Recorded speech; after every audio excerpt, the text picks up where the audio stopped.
প্রিয় দর্শক, আসসালামু আলাইকুম।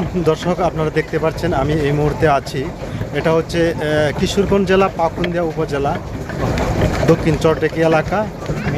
এই মিনি কক্সবাজার হিসেবে পরিচিত হয়েছে এই জায়গাটি ইদানিং। তো এখানে মানুষজন, প্রচুর লোকজন ঘুরতে আসে বিকালবেলায়। আজকে ওয়েদারটা খুব একটা ভালো না, এরপরেও আমরা লক্ষ্য করছি যে অনেক মানুষজন এখানে আসা যাওয়া করছে। তো এসেই আমি আমার ছোট্ট মেয়েকে নিয়ে একটি হাঁসের যে বোট আছে এই বোটে উঠলাম। তো মুরব্বীর সাথে, হাঁসের বোটের যে মালিক মুরব্বী, ওনার সাথেও অনেকক্ষণ কথাবার্তা হইল, ভালো লেগেছে সব মিলিয়ে। তো আপনারাও এখানে আসতে পারেন, আপনাদেরও ভালো লাগবে। তবে সাবধানতার একটি বিষয় আছে, যেটি বাচ্চারা যদি পানিতে পড়ে যায় তাহলে বিরাট একটা সমস্যা। কিছুদিন আগে 2-3 জন বাচ্চা মারাও গিয়েছে।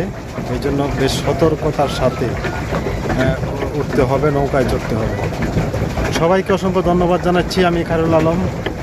আল্লাহ হাফেজ।